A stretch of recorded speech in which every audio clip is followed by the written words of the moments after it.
जय जगन्नाथ, जय जगन्नाथ।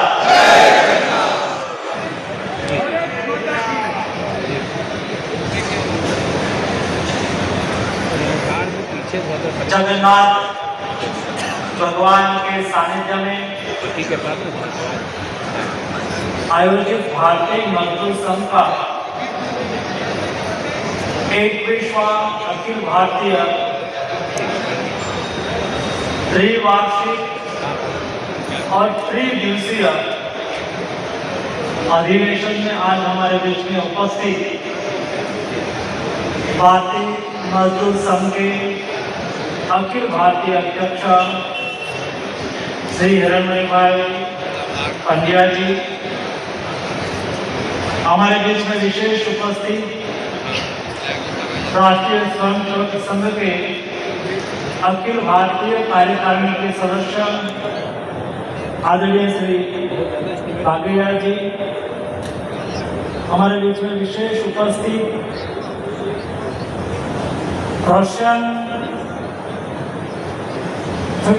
रशिया से आए हुए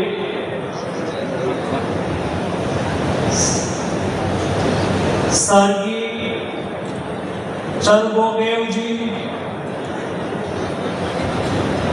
इंडिया में ILO के रिप्रेजेंटेटिव्स यूटी ओत्सु जी, दीपक जी का गाड़ी रविंद्र हिंदे जी, देख लेंगे क्या डिसीजन लेना ले लेंगे, सुरेंद्र पांडे जी और 12 कंट्री से आए हुए trade union representatives, I welcome to all international trade union representatives, welcome to my country, welcome to you. मुझे आज खुशी है ILO के 21वें त्रिदिवसीय सम्मेलन में मुझे उपस्थित रहने का अवसर मिला। भारतीय मजदूर संघ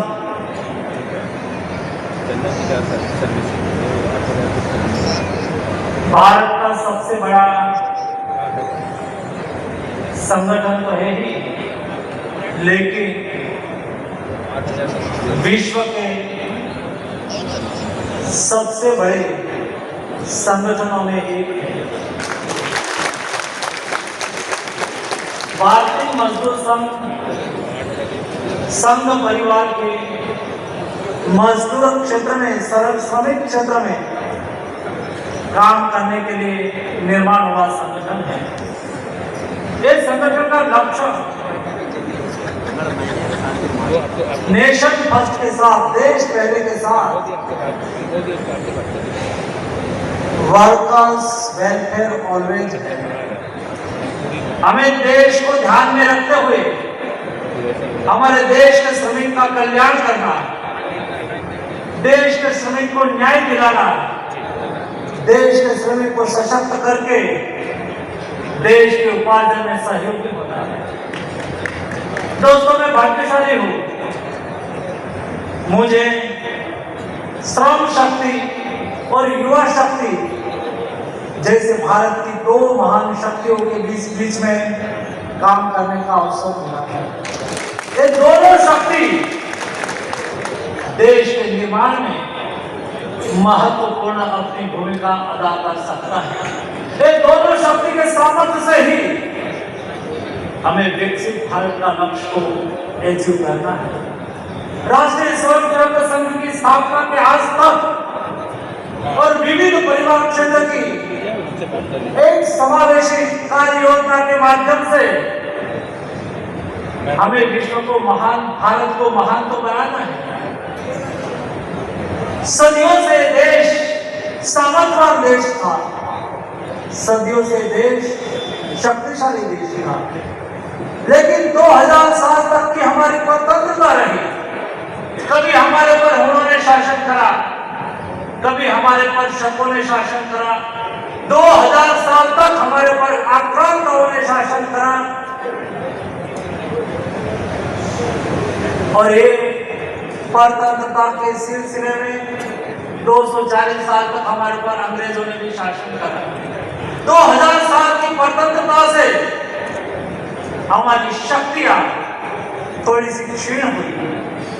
उसका मतलब ये नहीं कि शक्ति का सामर्थ्य खत्म हो गया। कई बार ऐसा होता है, कोई बर्तन एक जगह पे पड़ा रह जाता है, पीतल का बर्तन हो जाता है तो थोड़ा सा काट लग जाता है, लेकिन जब उसके ऊपर कलाई लग जाती है तो फिर ये बर्तन चमकने लगता है। दोस्तों, हमारी युवा शक्ति और श्रम शक्ति के सामर्थ्य से फिर से भारत को देदीप्यमान बनाना है, चमकदार बनाना है। और चमकदार बनाने के लिए आप सब लोग मजदूर संघ के, भारतीय मजदूर संघ के कार्यकर्ता के रूप में अवश्य अपना कॉन्ट्रिब्यूशन देते रहेंगे। दोस्तों, जरूरी नहीं है कि श्रम की हमारी हर देश की अपनी अपनी डिफिनेशन होती है, हर देश की अपनी अपनी एक परिभावना होती है। एक देश को श्रम के बारे में, एक देश को श्रम शक्ति के बारे में, एक देश को श्रम के अधिकार के बारे में केवल हमने वेस्टर्न कंट्री ने ही सिखाया, ऐसा नहीं है।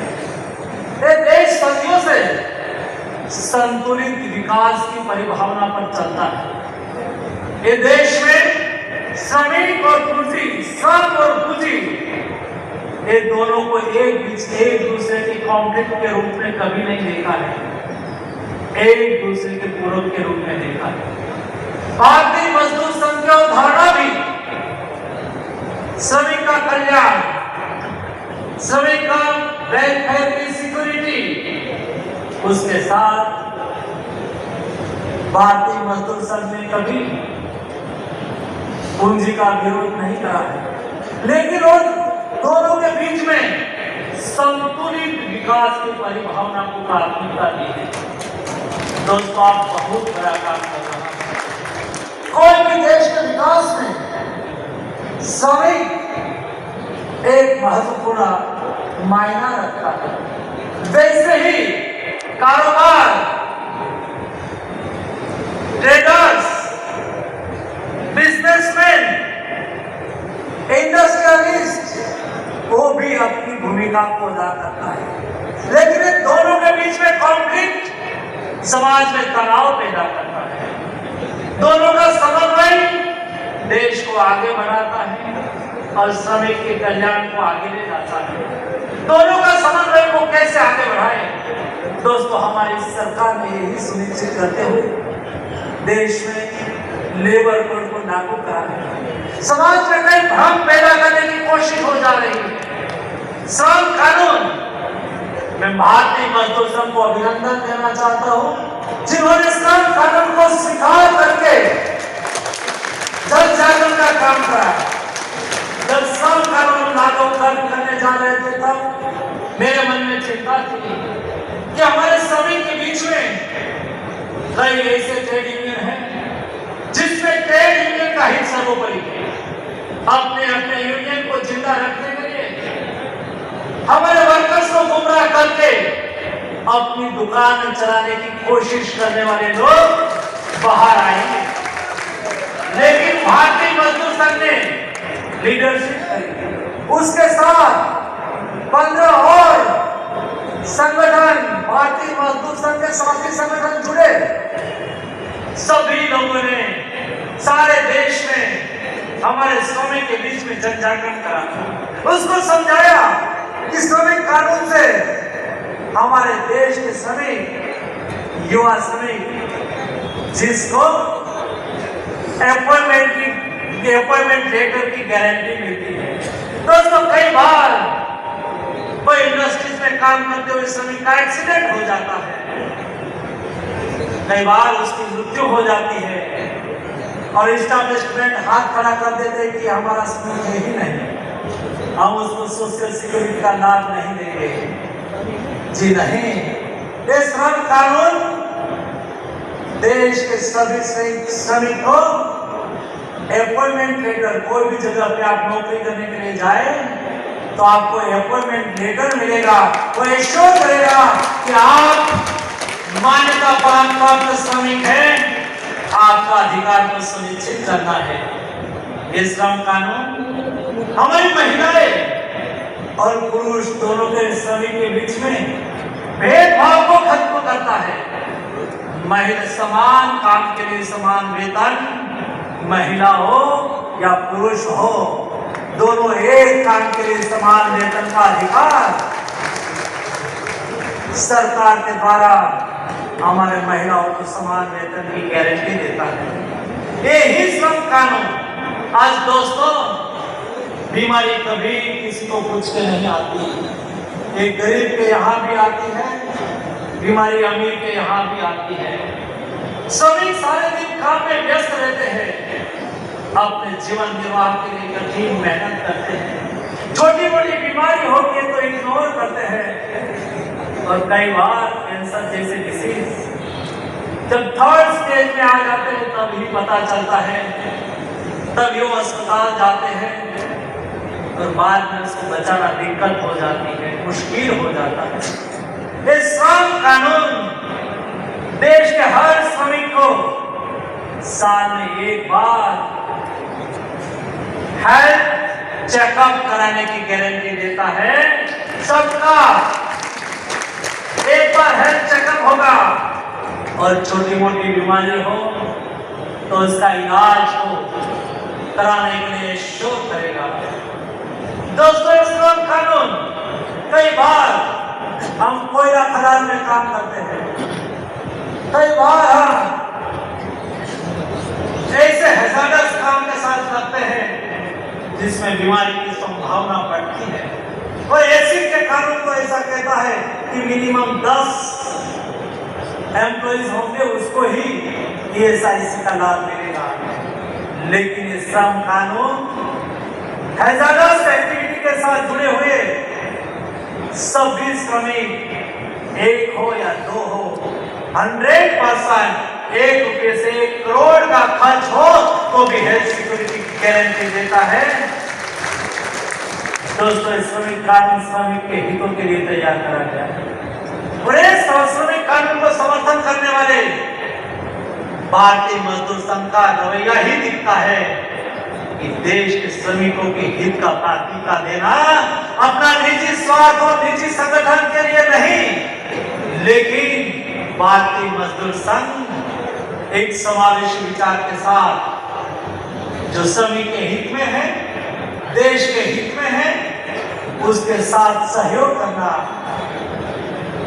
शायद शॉर्ट टर्म के लिए ज्यादा मेहनत करनी पड़े, श्रमिक के बीच में जाने के विषय रखने की, तो भी करने के लिए तैयार रहते हैं। और यही संस्कार से भारतीय मजदूर संघ में और भारतीय मजदूर संघ के लीडर में कलेक्टिव एफर्ट और कलेक्टिव अप्रोच का संस्कार विकसित हुआ है। मुझे इस बात की खुशी है, last year I want to mention my colleague International Trade Union. Last year, international trade organizations, Indian delegation led by Bharatiya Mazdoor Sangh or our General Secretary Surendran ji. I want to mention that in India, different trade unions, ideological difference, thought is different, not only for trade union but industrial, 6-7 industrial organizations and 12 different trade union led by Bharatiya Mazdoor Sangh, Surendran ji, and 15 days continues regularly participation in international labor organizations different meetings, but I feel very happy that every evening Surendran ji giving to task of all different trade union participated in different meetings, different different organization, but very successfully they lead the delegation.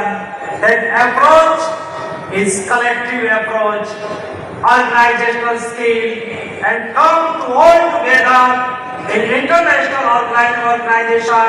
We are India and we are same in single voice to international organization. The skill is Bharatiya Mazdoor Sangh leadership.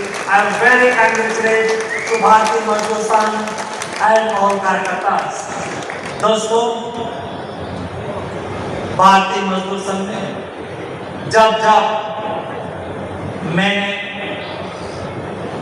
भारतीय मजदूर संघ के leader के साथ meeting करी, जब मुझे आवश्यकता लगी तब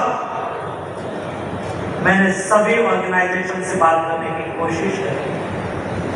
भारतीय मजदूर संघ ने भारत के परिप्रेक्ष्य में मजदूर के वर्कर्स के हित में जब मुझे सुझाव दिया, मैंने इस सुझाव को माना। मैंने सुझाव के साथ आगे बढ़ने की कोशिश करी। मैं आज इस सम्मेलन में इसलिए उपस्थित हो रहा हूं, दोस्तों, सहयोग परस्पर होता है और हमारी सरकार का ये अप्रोच रहा है कि मेरे देश के वर्कर्स का हित हो और ये वर्कर्स के हित को ध्यान में रखकर काम करने वाले ऑर्गेनाइजेशन मजबूत हो। और इस ऑर्गेनाइजेशन के साथ जुड़ने वाले लाखों कार्यकर्ता के कॉन्फिडेंस बीट हो। इस सही दिशा में काम करने वाले ऑर्गेनाइजेशन के साथ सरकार कंधा से कंधा मिला के आपके साथ है। दोस्तों, लास्ट मीटिंग में भारतीय मजदूर संघ के द्वारा मुझे बताया गया कि कई ऐसे श्रमिक के समस्याएं हैं, उसको सुलझाने की आवश्यकता है। मैंने एक क्रम चालू करा। ESIC की 56 हॉस्पिटल चलती है और इस हॉस्पिटल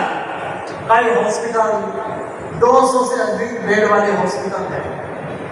मैं जब हेल्थ मिनिस्टर था तब हमने डिसीजन करा था कि 200 से अधिक बेड वाले अस्पताल में हम मेडिकल कॉलेज चालू कर सकते हैं। हमने तय करा कि ऐसी की 200 से अधिक बेड वाले अस्पताल में हम मेडिकल कॉलेज चालू करें।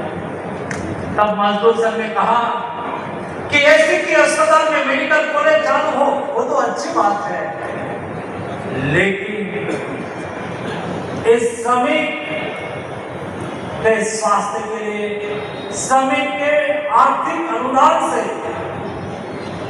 बनी हुई वो चलती हुई अस्पताल है, उसमें हमारे श्रमिक के परिवार के बच्चे को भी आप रिजर्वेशन देंगे तो अच्छा होगा। सभी अस्पताल में हमने हमारे श्रमिक के बच्चे को मेडिकल कॉलेज में पढ़ने के लिए रिजर्वेशन सुनिश्चित करा है, ताकि एक मजदूरी श्रमिक काम करने वाले, कम सैलरी पर काम करने वाले भी मजदूर या तो श्रमिक के बेटे बेटी बिना खर्च से, मिनिमम खर्च से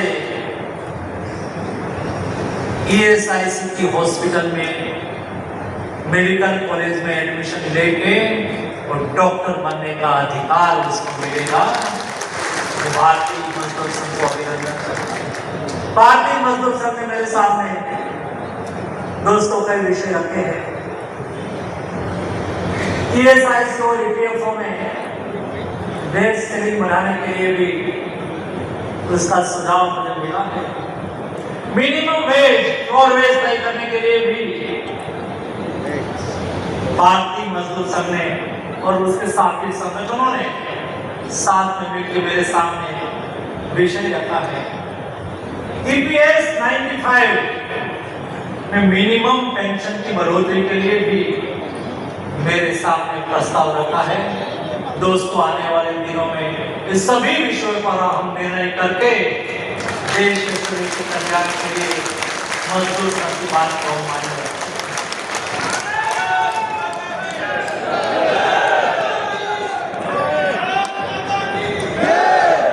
दोस्तों, श्रमिक हमारे देश की विकास की सबसे महत्वपूर्ण रीढ़ है। श्रमिक कल्याण से ही देश का कल्याण हो सकता है। हम भली भांति जानते हैं, आप सबके श्रम और पसीने से देश आगे बढ़ता है। देश के विकास के आप भी महत्वपूर्ण भागीदार हो और इसलिए हमारी सरकार ने देश में social security store Ayushman Bharat योजना के द्वारा देश में 60 करोड़ लोगों को हेल्थ सिक्योरिटी दी गई है।